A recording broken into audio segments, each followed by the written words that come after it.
D'abord, je vais vous présenter Riqui Puig de manière plus générale. Ensuite, je vais vous parler de son style de jeu, de son futur au club et enfin de mon avis global sur le joueur. Commençons par la présentation. Riqui Puig est de la génération 1999. Il est né à Matadepera en province de Barcelone, pas loin de Terrassa, la ville de naissance de Xavi Hernandez. Et si je vous parle de Xavi, c'est pas un hasard, mais je vous en parlerai un peu plus tard dans la vidéo. Riqui Puig, depuis tout jeune, est supporter du FC Barcelone et il allait déjà régulièrement au Camp Nou avec ses parents. Donc lui, il réalise son rêve et rejoint la Masia à 13 ans en 2013. Et ce que je remarque directement lorsque j'ai découvert Riqui Puig en 2016, c'est son physique assez frêle. C'est d'ailleurs son physique qui lui a joué des tours lorsqu'il était en Juvénile B, donc la catégorie des jeunes qui ont entre 16 et 17 ans. Et à ce moment-là, on voyait déjà qu'il était en avance en termes de QI football, d'intelligence sur le terrain et même techniquement. C'est d'ailleurs ce qui compensait ses lacunes physiques, mais malheureusement le passage de KDTA, donc la catégorie des jeunes joueurs qui ont 15 ans, vers l'équipe de Juvénile B, donc les joueurs qui ont 17 ans, ça a été compliqué pour lui. Ce qu'il faut savoir, c'est que Riqui Puig jouait plus souvent comme attaquant lorsqu'il était plus jeune, et en U17, sous Fran Artiga, qui est l'entraîneur à l'époque des U17, qui est aujourd'hui le coach des U19 du Barça, Riqui jouait comme faux numéro 9. Et malheureusement pour lui, avec son physique quand même assez frêle, ce poste était compliqué, il a passé une année chaotique sous Artiga. Donc c'est que l'année suivante, avec l'arrivée de Quique Alvarez, donc autre coach, après un an de galère que Riqui a vraiment explosé. Il est replacé donc au cœur du jeu, il devient l'électron libre de l'équipe, le système de jeu il est vraiment créé autour de lui. Il devient véritablement un relayeur comme on connaît aujourd'hui. Avec Gabri puis Garcia Pimienta en Juvénile A et au Barça B, il deviendra définitivement milieu relayeur.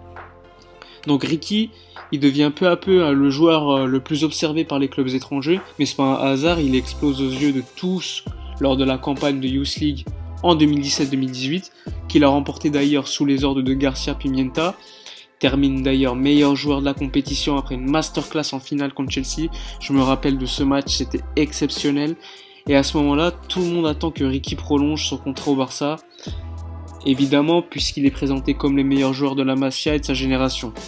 Et là on peut dire qu'on a eu très chaud, puisqu'en été 2018, il y a Pochettino qui veut le faire signer pour Tottenham. Et je me rappelle qu'à ce moment-là, il y a Pep Segura qui avait donc le rôle de directeur sportif au FC Barcelone, qui ne lui avait pas offert de prolongation de contrat. Et là, il y avait la presse catalane qui disait que même que Pep Segura avait communiqué au père de Riqui que le Barça n'allait même pas lui proposer une prolongation de contrat à cause de son physique trop frêle. Donc là, quand j'avais vu cette information, j'étais choqué, j'étais pas le seul. Franchement, il y a une chose qui a permis à Riqui de rester, et c'est pas vraiment une chose, c'est un homme, il faut le dire, c'est Garcia Pimienta, qui l'a coaché avec les Juvéniles A, donc qui ont gagné la Youth League ensemble, qui devient ensuite coach du Barça B, et qui réussit à convaincre pas mal de joueurs de cette génération à rester. Donc il y avait Alex Collado, Riqui Puig notamment. Donc il y avait d'autres clubs qui proposaient sûrement un projet sportif plus direct vers le parcours professionnel, mais heureusement pour nous et le Barça, il y a quand même quasiment tous les joueurs sont restés au club et ont prolongé. La première fois qu'on voit Riqui avec l'équipe première, c'est lors de la pré-saison américaine en 2018, où il se balade notamment contre le Milan AC et Tottenham. Je me rappelle qu'après le match contre le Milan AC, il y a Gattuso en conférence de presse, donc le coach du Milan AC à ce moment-là, qui avait encensé le joueur. Et en plus, le directeur sportif du Milan comparait déjà Riqui à Andrés Iniesta, donc c'est pas un hasard. Riqui va débuter lors de cette même année en match officiel avec l'équipe première contre le Cultural Leonesa en Coupe du Roi. Résultat, il entre en jeu, il offre sa première passe décisive quelques minutes après son entrée. Aujourd'hui, ça fait 2 saisons qu'il est au Barça B, c'est le patron du milieu de terrain du Barça B, mené quand même par Garcia Pimienta encore, qui vise la montée d'ailleurs cette saison en seconde division. Concernant son contrat, il a prolongé avec le Barça jusqu'en 2021, il y a quelques temps déjà, avec une option de 2 années en plus, donc un contrat jusqu'en 2023 sous certaines conditions. Sa clause libératoire, elle est fixée à 100 millions d'euros, ce qui est quand même énorme pour un joueur de son âge. Il y a quelques semaines, on va parler de Kluivert. Donc Kluivert qui avait dit que Riqui Puig devait chercher une porte de sortie cet hiver. Encore une énorme bêtise de Kluivert. Riqui Puig, lui, n'a pas tardé à répondre en disant qu'il voulait rester. Tout ça pour que Kluivert plus tard changent d'avis et disent que Ricky devrait monter en équipe première avec le départ de Carles Aleñá en prêt au Betis. Donc encore une mauvaise communication de Kluivert. En plus, Ricky a dit qu'il devait parler avec Abidal et non pas avec Kluivert, qu'il ne gérait pas le Barça B. Ce qui me paraît fou également, c'est que Xavi Hernandez, qui avait déjà dit l'année dernière que Riqui Puig devrait déjà être en équipe première, soit toujours en équipe B aujourd'hui, et il joue contre des adversaires bien en dessous de son niveau, on peut le dire. En plus, il se fait tacler. Franchement, les adversaires du Barça B sont vraiment violents avec Riqui.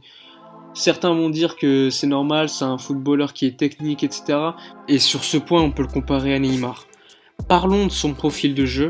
Donc c'est un joueur qui gagne des mètres balle au pied assez facilement, qui se situe toujours dans l'espace avant de recevoir le ballon, ce qui est très important pour un milieu de terrain. Souvent il fait les bons choix. Franchement, je vois tous les matchs du Barça B cette saison. Il est très rare de voir Riqui faire de mauvais choix balle au pied ou son jeu sans ballon. Après, on peut également dire qu'il marque trop peu, mais bon, il est encore jeune et je pense qu'il peut encore continuer à apprendre.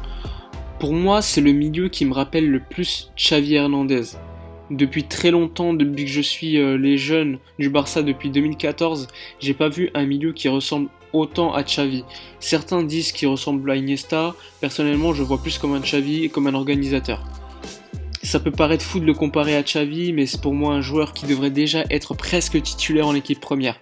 Il est clairement plus intelligent que la moyenne, il a une maîtrise du ballon bien au-dessus. S'il arrive en équipe première, il jouerait probablement peu, surtout sous Valverde. On peut se demander si ce n'est pas préférable pour lui qu'il reste encore jusqu'en fin de saison sous Pimienta, tout en jouant, alors que sous Valverde, il serait sur le banc. C'est pas un hasard si Xavi Hernandez a essayé de le récupérer l'été dernier pour Al Sadd où il entraîne. Si vous voulez voir pas mal d'extraits de matchs de Riqui Puig, j'en ai mis pas mal sur la chaîne et vous pourrez voir son style de jeu.